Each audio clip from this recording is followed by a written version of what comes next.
ప్రార్థన చేస్తే దాంట్లో పవర్ ఉంటుంది. अगर मैं व्यक्तिगत प्रार्थना करता हूं तो उसमें शक्ति है. నేను మీ అందరితో కలిసి ప్రార్థన చేస్తే నా power double triple 100 times power పెరిగిపోతుంది. और उसी व्यक्तिगत प्रार्थना जब मैं आप लोग के साथ मिलकर करता हूं तो ये शक्ति में और गुना ज्यादा हो जाता है. ఇప్పుడు నా సెకండ్ పార్ట్ ఫస్ట్ పార్ట్ అంతా ఇండివిజువల్ ప్రేయర్ అయితే నా సెకండ్ పార్ట్ కార్పొరేట్ ప్రేయర్. पहला बात जो मैं व्यक्तिगत प्रार्थना के बारे में कह रहा था, अब दूसरा पॉइंट मैं सब के प्रार्थना के बारे में बात करूंगा. ఇండివిజువల్ ప్రేయర్ కి పవర్ ఉంటుంది. కార్పొరేట్ అంటే ఏంటో కాదు. కార్పొరేట్ అంటే అందరూ కలిసి చేయడం ప్రార్థన. कॉर्पोरेट प्रेयर का मतलब ये है कि सब लोग मिलकर प्रार्थना करना. గ్రూప్ ప్రేయర్ समूह प्रार्थना, అందరూ కలిసి సంఘముగా ప్రార్థించుట, సమూహముగా ప్రార్థించుట, कलीसिया बनकर प्रार्थना करना.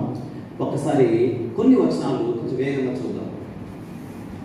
మత్తయి సువార్త 18వ అధ్యాయం. मत्ती रचित सुसमाचार उसका 18 अध्याय. మనకు బాగా తెలిసిన మాట 20వ వచనం. हम सभी से सुपरिचित है 20वां वचन. ఏలైనగా ఇద్దరు ముగ్గురు నా నామమున ఎక్కడ కూడి ఉందురో అక్కడ నేను వారి మధ్యన ఉందునని ప్రభువు చెబుతున్నాడు అని. అంటే మామూలుగా దేవుడు అన్ని చోట్ల ఉంటాడు.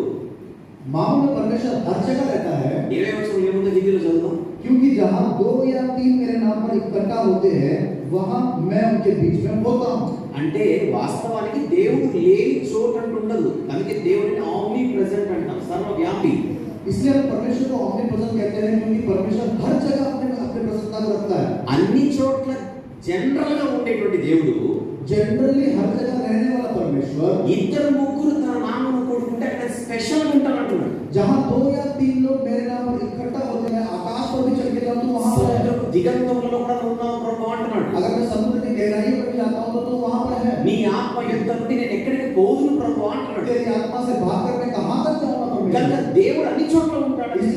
इसलिए परमेश्वर हर जगह अपनी उपस्थिति है, ये सत्य है. అది దేవుని యొక్క జనరల్ ఆమ్ని ప్రెజెన్స్. ये इसीलिए से कहते हैं कि परमेश्वर का जनरल omni presence. కానీ ఎక్కడ ఇద్దరు ముగ్గురు తన నామమున కూడుకొని ఉందరో అక్కడ ఆయన యొక్క స్పెషల్ ప్రెజెన్స్ ఉంటుంది. इसलिए परमेश्वर का वचन कहता है कि जहां 2 या 3 लोग वहां पर रहते हैं वहां पर अपना स्पेशल प्रेजेंस रखना चाहता हूं. అది మనం ఈ రోజు పట్టుకోగలగాలి. उसे आज हमें पकड़ना है. ఎందుకంటే మనము ఇద్దరు ముగ్గురు కూడుకుంటే మత్తయి సువార్త 18 మనము కూడుకుంటే ఏదో ఫ్రెండ్స్ కనుక కూడుకున్నాము, బ్రదర్స్ కనుక కూడుకున్నామని కాదు. ఎప్పుడైతే మనం కూడుకుంటామో మనది ద బాడీ ఆఫ్ క్రైస్ట్ అవుతుంది. हम लोग भाई है उनके समझकर हम लोग एकत्रित होना, हम लोग जितना सत्य समझते हैं, लेकिन ये परमेश्वर का शरीर समझकर बॉडी ऑफ क्राइस्ट समझकर मिलना बहुत इंपॉर्टेंट. సో ఉదయం నుంచి ఇక్కడ ప్రార్థన చేస్తుంది, నేను ఒకసారి మీరు ఒకసారి ఇంకొకసారి అని కాదు. దేవుడు అలా చూస్తున్నాడు. ఒకసారి ఒక కుమారుడు చేసాడు, మరొక కుమార్తె చేసింది, ఒక దాసుడు చేసి ఒక దాసురాలు చేసింది, అలా చూద్దు దేవుడు.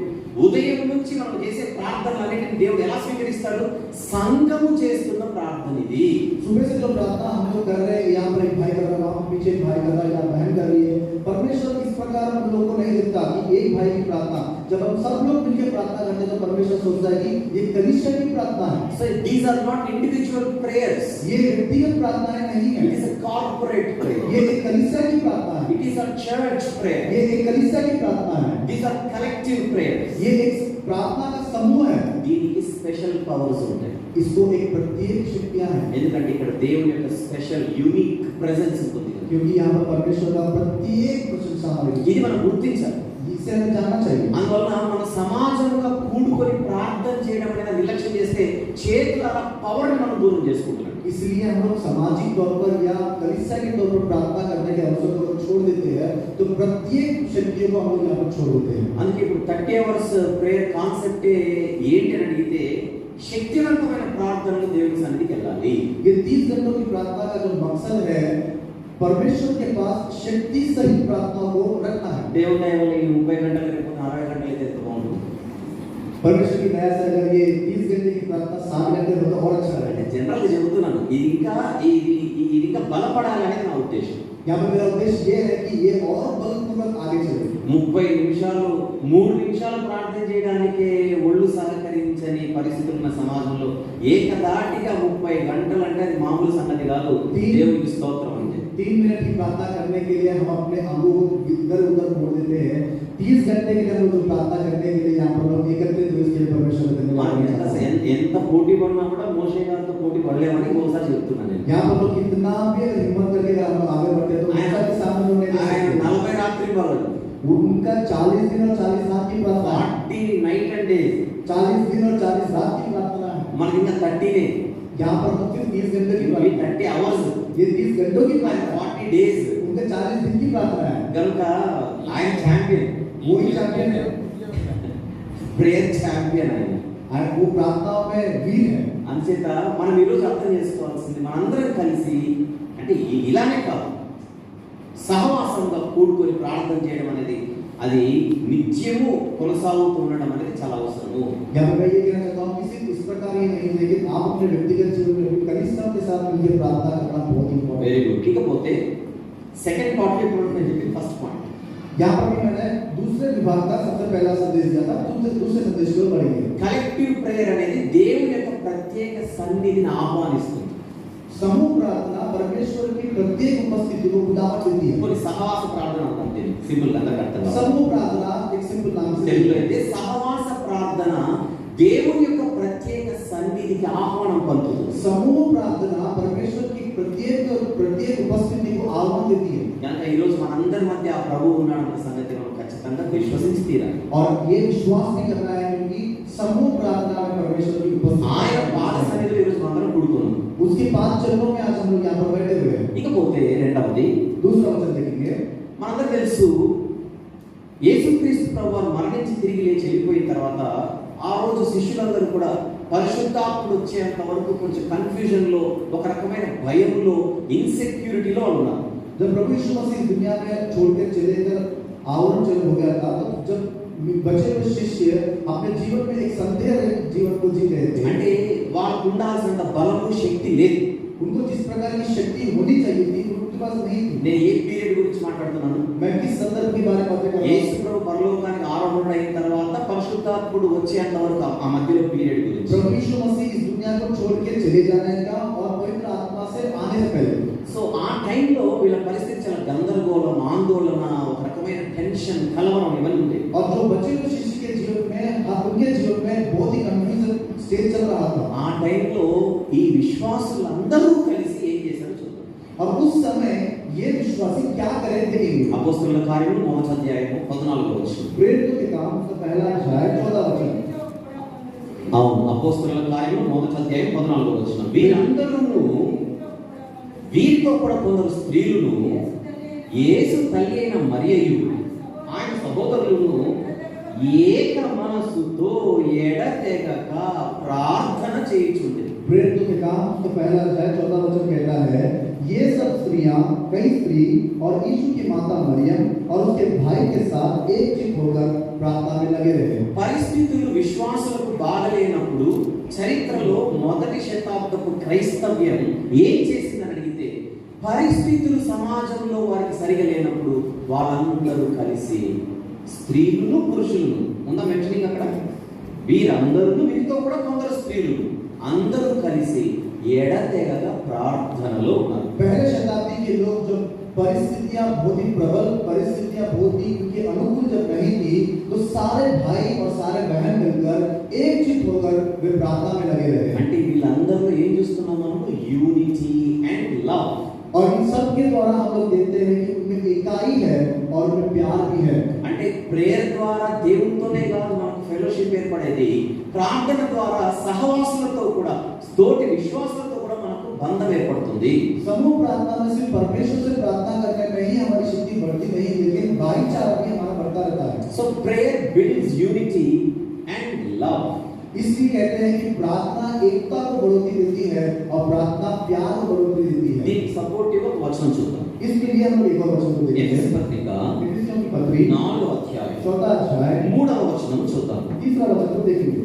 జాగ్రత్తగా చూద్దాం. ఎఫెసీ పత్రిక 4వ అధ్యాయం లేదా నేను చదువుతాను, మొదటి నుంచి చూద్దాం. కాబట్టి మీరు సమాధానమును బంధం చేత ఆత్మ కలిగించు ఐక్యమును కాపాడుకుంటేందుకు శ్రద్ధ కలిగిన వారై ప్రేమతో ఒకరినొకడు సహించు మీరు పిలువబడిన పిలుపుకు తగినట్టుగా దీర్ఘశాంతంతో కూడిన సంపూర్ణ వినయముతోను సాత్వికముతోను నడుచుకొనవాలని ప్రభువును బట్టి ఖైదీనైన నేను మిమ్మల్ని బతిమాలుకొనుచున్నాను. पहले वचन से लेकर चौथे वचन तक एफिसियों की पत्री 4 अध्याय पहले वचन से इसलिए मैं जो प्रभु में बंदी हूँ तुमसे विनती करता हूँ कि जिस बुलाहट से तुम बुलाए गए थे उसके योग्य चाल चलो, अर्थात सारी दीनता नम्रता सहित धीरज धरकर प्रेम से एक दूसरे की सह लो और मेल के बंधन में आत्मा की एकता रखने का यत्न करो। एक ही देह एक ही आत्मा है जिसे तुम्हें बुलाए गए थे और अपने बुलाए जाने से एक ही आशा है। విశ్వాసులకు బైబిల్ ఇస్తున్నటువంటి సందేశం ఏమిటి? विश्वासियों को परमेश्वर के वचनों के द्वारा जो संदेश मिल रहा है वो మనందరము దినదినము ఐక్యతలోను ప్రేమలోను దినదినము బలపడుతూ దాన్ని కాపాడుకుంటూ ఉండాలి. इसमें हम लोग धीरज रूपी होते हुए अपने रिलेशनशिप को हम लोग और बढ़ोतरी बनाते हुए और प्यार बढ़ाना है। అది మన పిలుపుకు తగినట్టుగా మనం జీవించాలి. ये हमारे बुलाहट के तरह जीना है। అందువల్ల ఇలాంటి ప్రార్థనా కూటములు మన మధ్య ఐక్యతను మన మధ్య ప్రేమను ఎంతో బలపరుస్తాయని మనం పెద్దగా ఆలోచించాల్సిన అవసరం లేదు. और इस प्रकार की जो कलीसिया की प्रार्थना आज हम देख रहे हैं इस सब से हमारे बीच में जो एकता है और प्यार है उसे बढ़ोतरी देती है। ఇది అనుభవపూర్వకంగా మనందరం ఎరిగిన విషయమే. ये अनुभव सही हम सब लोग इसे जानते हैं। ఇక నంబర్ 3 अब तीसरे वचन को देखिए। తెస్సలోనిక మొదటి పత్రిక 5వ అధ్యాయం तेस्सलोनिक की पहली पत्री सब देखेंगे। 11వ వచనం చూద్దాం. पहला अध्याय 11 वचन। తెస్సలోనిక మొదటి పత్రిక 5:11. तेस्सलोनिक की पहली पत्री 5वां अध्याय 11 वचन। కాబట్టి మీరు ఇప్పుడు చేయుచున్నట్టుగానే ఒకరినొకడు ఆదరించి ఒకరికొకడు క్షేమాభివృద్ధి కలుగజేయుడి. 5వ అధ్యాయం 11వ వచనం మొదటి పత్రిక. तेस्सलोनिक की पत्री पहली पत्री 5वां अध्याय 11 वचन। इस कारण एक दूसरे को शांति दो और दूसरों की उन्नति का कारण बनो जैसे कि तुम भी करते हो। మీరు ఇప్పుడు చేయుచున్నట్టుగానే जैसे तुम भी अभी करते हो। ఇప్పుడు మనకు అప్లై చేసుకుందాం. इसे आज हम अपने जीवन में लाएंगे। ఇప్పుడు మనం ఏం చేస్తున్నాం? अब हम क्या कर रहे हैं? అందరూ కలిసి ప్రార్థనలో सब लोग मिलकर हम प्रार्थना में हैं। ప్రార్థన అందరూ కలిసి ఉన్నామంటే ఆయన పాద సన్నిధిలో ఉన్నట్టు. हम लोग सब लोग मिलकर प्रार्थना कर रहे हैं। इसका मतलब ये है कि उसके पास चिन्हों में हम लोग हैं। కనుక ఈ రోజు మనం కేవలం ఆనందించడమే కాదు ధైర్యం ఉండాలి. ఎందుకంటే మన మధ్య చీఫ్ గెస్ట్ దేవుడు. इसलिए हम लोग अपने को हिम्मत से रहना है, केवल धैर्य से रहना है क्योंकि हमारा जो चीफ गेस्ट है वो परमेश्वर है। నేను చాలా సందర్భాల్లో చెబుతుంటాను. అప్పుడప్పుడు స్టేజ్ మీద ఉన్న వాళ్ళని చూసి వీళ్ళు చీఫ్ గెస్ట్ అంటుంటారు. कभी हम देखते हैं कि जो स्टेज के ऊपर है वही चीफ गेस्ट समझते हैं। అసలు ఎక్కడ ఇద్దరు ముగ్గురు నానామో కూడిందరో నేను అక్కడ ఉంటానని చెప్పినప్పుడు ముఖ్య అతిథి ఆయన అవుతాడు కానీ మనం ఎందుకు అవుతాం? जहाँ पर एक या दो लोग उसके नाम पे एकत्रित होते हैं तो वहाँ पर मैं रहता हूँ। उसका मतलब मुख्य अतिथि कौन है? परमेश्वर। మా నాన్నగారు బక్సీ అంకుల్ గారి గురించి ఒక మాట చెప్పాడు. मेरे पिताजी बक्सी अंकल के बारे में అంటే बात మీ అందరూ करते हैं। తెలిసిన విషయమే, నేను పాతదే చెప్తున్నాను అంతే. आप सभी से जानते हो लेकिन मेरे बारे में याद दिलाना चाहता हूँ। మిమ్మల్ని క్లూ ఇస్తే నాకంటే మీరే బాగా చెప్తారు. अगर मैं क्लू दूंगा तो आप इससे पहले उसको पकड़ लोगे। కాకపోతే ఇది చాలా సార్లు మాకు చెప్పాడు కానీ నేను కోట్ చేస్తున్నాను. लेकिन ये बात मैं बहुत बार बता करके इसलिए मैं बताना चाहता हूँ। మరి ఒకరోజు బక్సీ అంకుల్ గారు ఒక ఒంటరికి ఎక్కడికో వెళ్తే uncle brother why have you come alone అని ఎవరు అడిగారు. बक्सी अंकल को जब अंकल एक जगह अकेले जा रहे थे तो वहाँ के लोगों ने पूछा कि आप अकेले क्यों आए అని అడిగితే వెంటనే అంకుల్ గారు ఇచ్చినటువంటి answer why do you say that I am alone, why do you say that I have come alone, I have come along with my lord అని చెప్పాడు. तब बक्सी अंकल का जो उत्तर था आप ऐसे क्यों समझ रहे हो कि मैं अकेला आया हूँ, मेरे साथ मेरा परमेश्वर भी है। నేను ఒంటరికి వచ్చాను కదా, నేను ప్రభు కలిసి వచ్చాను కదా అంటున్నాడు. आप ऐसे क्यों समझ रहे हो कि मैं अकेला आया हूँ, मेरे साथ परमेश्वर मेरे साथ అంటే है। బక్సీ అంకుల్ గారు ఎక్కడ ఒంటరికి వస్తే మీరు ఎందుకు ఒంటరికి వచ్చారు బ్రదర్ గారు అని అడిగితే నేను ఒంటరికి ఎక్కడికి వచ్చాను, నేను నా ప్రభుతో కలిసి వచ్చాను కదా అన్నాడు. अगर बक्सी अंकल को पूछते कि अगर आप अकेले हमारे बीच में क्यों आए, इसका मतलब तब उसका उनका जवाब रहता है कि मैं अकेला नहीं आया, मैं अपने परमेश्वर के साथ आया हूँ। ఒక్క విశ్వాసంతోనే దేవుడు తోడుగా ఉన్నప్పుడు, ఇంతమంది కలిసినప్పుడు మన మధ్య ఉండేదే దేవుడు అయితే ఇది ఎంత ఆనందం, ఎంత ధైర్యం మనకి ఈ రోజు. एक विश्वासी के साथ जब परमेश्वर रहता है, जो बातें हम सुन चुके हैं, इतने सारे विश्वासी सब मिलके हैं तो हमें क्यों करना चाहिए? కనుక మీరు ఇప్పుడు చేయించున్నట్టుగానే, అది నా పాయింట్. यहाँ पर कहता है कि जो तुम अभी करते हो, ఇప్పుడు ఏం చేస్తున్నాం? ప్రార్థనా కార్యక్రమాలు ఎలాగైతే కలిగి ఉన్నామో ఇలాంటి ప్రార్థనా కార్యక్రమాలని మనము సదా ఎడతెగక కలిగి ఉండాలి. जिस प्रकार की परिस्थिति आज हमारे बीच में है उसे हम सदा हमारे जीवन में रखना चाहिए। అప్పుడే మనం ఒకరికొకరు క్షేమాభివృద్ధి కలుగు చేసుకుంటూ ఉంటాము. और इससे द्वारा हम लोग एक ही उन्नति करते रहते हैं। So this is called prayer strengthens our faith and encouragement. और इससे हम लोग कहते हैं कि प्रार्थना हमारे विश्वास को बढ़ोतरी देती है అలాగే మనం ధైర్యపరుస్తుంది. और इससे हमें धैर्य देते रहता है। అంటే మనలోని విశ్వాసాన్ని, మనలోని ధైర్యాన్ని పెంచేదే ప్రార్థన. हमारा जो हिम्मत को प्रार्थना ही है जो बढ़ोतरी देता है, బలపరిచేదే ప్రార్థన. हमें बल देता है प्रार्थना। This is the third point. ये तीसरा पॉइंट है। నంబర్ 4 चौथा पॉइंट देखेंगे అపోస్తలుల కార్యములు once again రెండవ అధ్యాయం. प्रेरितों के काम का दूसरा अध्याय అపోస్తలుల కార్యములు प्रेरितों के काम का दूसरा अध्याय రెండవ అధ్యాయం. दूसरा अध्याय నేను చదివేస్తాను మొదటి నుంచి 4 వచనాలు. పెంతెకోస్తు పండుగ దినం వచ్చినప్పుడు అందరూ ఒక చోట కూడి ఉండిరి. అప్పుడు వేగంగా వీచు బలమైన గాలి వంటి ఒక ధ్వని ఆకాశం నుండి అకస్మాత్తుగా వారు కూర్చుండి ఉన్న ఇల్లంతా నిండెను. నాకు తెలిసిందే కదా పరిశుద్ధాత్మని రాకది అప్పుడు పోతుంది. अब यहाँ दूसरा अध्याय का पहले वचन से देखेंगे जब पितृकोस का दिन आया तो वे सब एक जगह इकट्ठे हुए एकाएक आकाश से बड़ी आंधी किसी सनसनाहट का शब्द हुआ और सारा घर जहाँ वे बैठे थे गूंज गया और उन्हें आग सी जीभ फटी और दिखाई दी। आप सब जानते हैं पवित्र आत्मा का आगमन था। మొదటి అధ్యాయం 8వ వచనంలో యేసు ప్రభువు చెప్పిన మాట పరిశుద్ధాత్మ మీ మీదకి వచ్చినప్పుడు మీరు శక్తి నొందెదరు అని వాగ్దానం చేశారు. पहला अध्याय का 8वां वचन में परमेश्वर एक वचन कहता है जब पवित्र आत्मा तुम पर आएगी तब तुम सामर्थ पाओगे। పరిశుద్ధాత్ముడు వస్తేనే మీకు శక్తి వస్తుందని ఆయన చెప్పాడంటే పరిశుద్ధాత్ముడు వచ్చేంత వరకు వీళ్ళు ఏమి లేని వారు. पवित्र आत्मा अगर आएगी तो आप सामर्थ पाओगे। इसका मतलब ये क्या? इसका मतलब ये है कि पवित्र आत्मा के बिना आप क्या हो?